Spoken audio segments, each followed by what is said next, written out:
We're on a budget, but who isn't?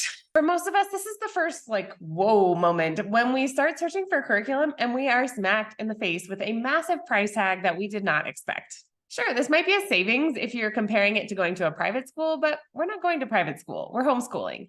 Shouldn't there be a more affordable way than this? This queen of free is always on the lookout for really high quality options that don't cost an arm and a leg. As a homeschooling mom of 4, I know that costs can really add up when you have more than one kid. And even just for one kid, forking over thousands of dollars per year is not something that sounds appetizing. So today, let's go ahead and break down the costs for curriculum and extracurriculars that our family pays.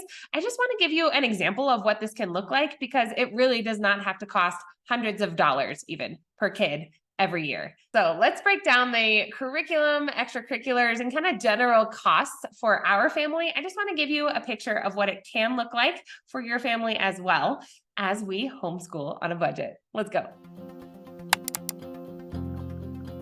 So for the purposes of this video, let's keep it K-8. The prices can vary in there, but as we get into high school, things change a little bit. So I just want to focus in on K-8 right now.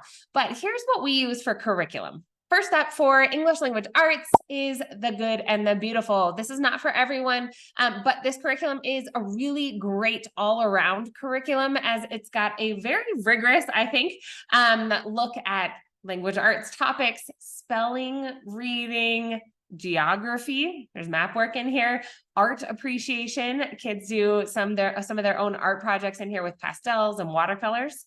Usually there are personal readers or extra books that are included in the package. And sometimes they do give you the option to add an additional book, but it's not necessary. The other option with the good and the beautiful is that their K-8 curriculum, this is still amazing to me, they offer for free. They offer a PDF for free. So you can, if you are really, really, truly not able to spend any money on this right now, it's fine. Go print off what you need, perhaps use a screen to show your child what's happening in the book, and then print out what you need. For the good and the beautiful, the cost comes in around $60 to $80 per grade level. For our family, that means buying the book once and then reusing it for all 4 kids. I just make copies of the consumable pages and have them ready for our child to do that day. So it's a really cost-effective way that comes out to, in our case, about $15 per kid for language arts per year. Thumbs up. For math, we use Horizons from AOP. This is about $40 to $50 per grade level. They usually come in 2 books. So book 1 and book 2 for grade 6 or whatever. These are a spiral type curriculum. So not spiral bound, but spiraling in the fact that they touch on a topic at level 1, let's say, and then they go on to topic 2 and 3, and then they come back to topic 1, but at level 2. Okay. And so it gets even more complex as they go. It shows mastery. Kids are able to, show that they can do this and increasingly add the complexity. We love it. It allows our family to have a conversation about math. I don't want our kids to just get a worksheet done and call it good. We want them to actually understand it and be able to explain it. So that conversation is able to happen here.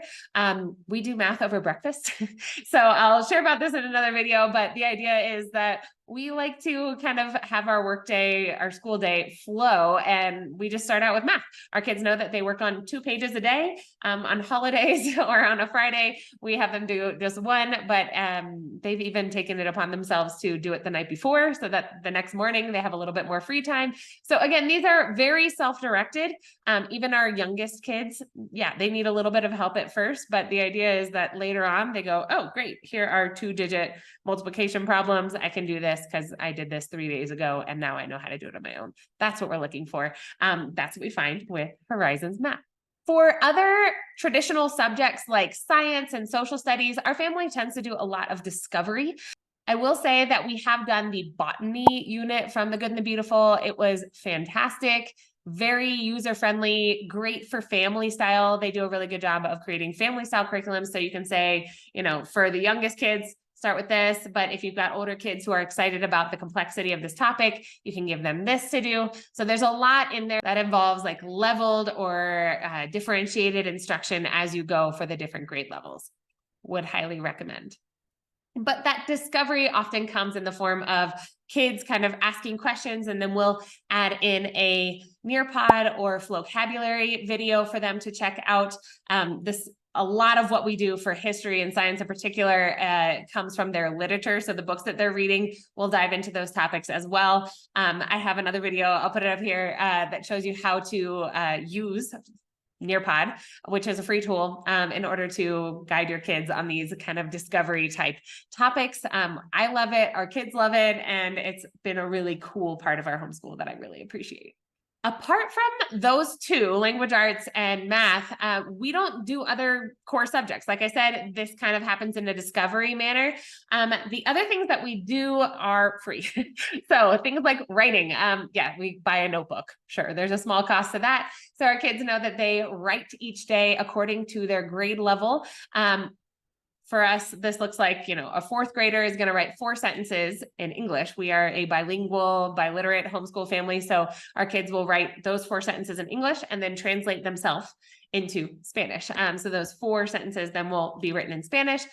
This is the expectation since first grade. And so every year they kind of go, oh, am I adding another sentence? I go, yep, tomorrow's the day. Great. And they know.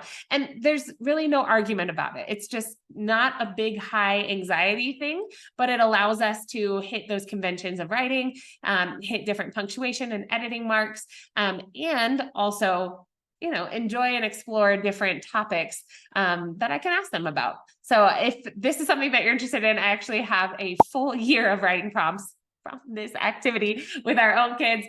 You're welcome to check it out. It's linked below in my store, but it's just something that has been so easy for us that I really encourage other families to do this, whether you're biliterate or not.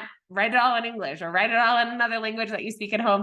But get kids writing. It's a very simple thing to do. Now, apart from writing, we do use quite a few websites and apps. Our kids have a computer that they kind of rotate through. I'll link another video that I recently put out up here. These are 8 websites and apps that we use in our homeschool. I think they're worth it in terms of screen time. They are educational. A lot of them are just kind of the extra practice, but gamified. They don't need me to sit there while they do 20 math problems. No, they just need the extra practice, and it's gamified and it's fun for them. So that sort of thing is something that we allow them to do on the computer as well. Now, one of the things that we love about homeschooling is that it frees up a lot of income to spend on what kids are interested in. We love the idea of our kids learning a third language. So for example, for us, our values dictate that we're going to kind of spend money on a few different things, including French. Our kids are learning French. We use a website called Preply. This is a marketplace for language teachers. All languages are on there. And it's a really affordable option. You can usually find a range of prices. Tutors will give lots of homework, give materials. Some will give none. They just play games with the kids and talk with the kids. So you can find what you need on there. For us, we pay $27 for 90 minutes of French tutoring. Our kids take 2 classes each week, and we do 30 minutes for each of our 3 kids who are old enough to do that at the moment. Our youngest is still hanging out, but it's a really good option. We take classes with a native French speaker. So consider that. I've got a 70% coupon for Preply if you'd like to check that out in the description. So another thing that we wanted our kids to decide if they enjoyed or not is music. We have a keyboard at our house that we are able to make use of. And so we have a piano teacher come over once a week for an hour. That means 20 minutes for our 3 older kids. That's enough time for them to work through 1 or 2 songs with their piano teacher. And it's $25 per hour. To us, that seems very worth it to not trek and schlep over to different places. So a really good option if you've got a piano at home. If not, maybe there are other places like a music center nearby, but that's a really good option for you. We also, before we had our teacher come to our house, we used Hoffman Academy. Hoffman Academy is a music school, but it's also got a great YouTube channel. Their units are, I think there are like 13 or 14 units on there now. And they're really great lessons, video lessons for the younger kids. They're all like under 10 minutes. They've got finger puppets. It's hilarious. Our kids have loved it. They do one of those video lessons in the mornings as part of their kind of chill, independent work. And then in the evenings, as everybody's kind of rotating through getting their teeth brushed, they do 15 minutes of practicing that song that they learned in the morning on their own. So that piano time with their teacher, and then also using Hoffman Hoffman Academy has been really great. Hoffman Academy also has a premium version, which we did for 1 year. It was really fun. They've got these great workbooks, really nice music theory worksheets, very worth it.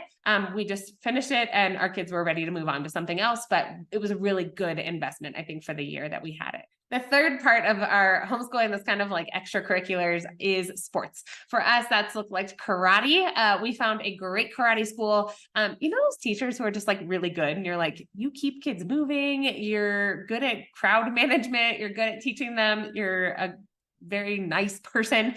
All these things that kind of fit together. When you find that, thumbs up. We found that, and it's a place that's kind of close to our house, so we can walk there. And so it just makes sense for us. That is $110 a month.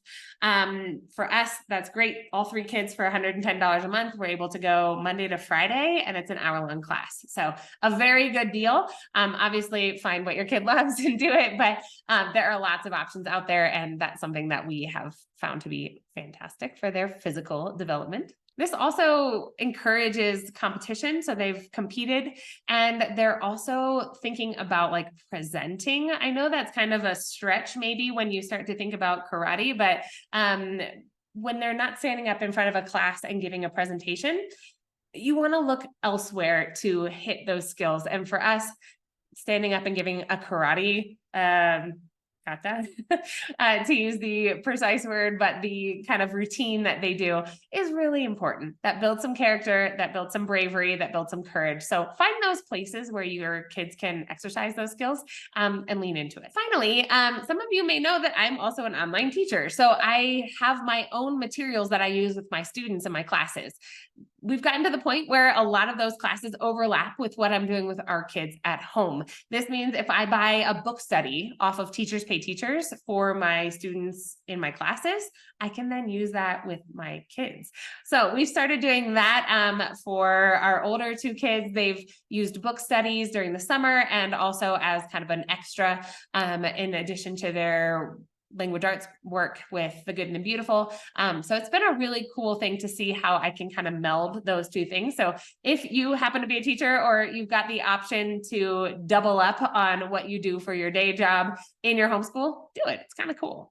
Also, as kind of a consequence of my teaching, I use Canva a lot to design stuff and to edit videos. And so I've taught our oldest 2 how to start editing on Canva, which is great. Again, bring in your skills, teach them these work-related skills that are going to be helpful for them. Right now, they're just making birthday videos and birthday cards and posters for their room. But in the future, that might be something that they can use for their jobs. So as you can tell, we do not spend a ton of money on our homeschool, but it is an important thing to take into account what your family values and what you'd really like your kids to come away with from this homeschooling adventure. So I'm curious, what do you do to save money as a homeschooler? Am I missing something? Would you add anything to this list? Let me know in the comments. And if nobody's told you yet today, thanks for doing what you're doing. It's really important. Happy teaching.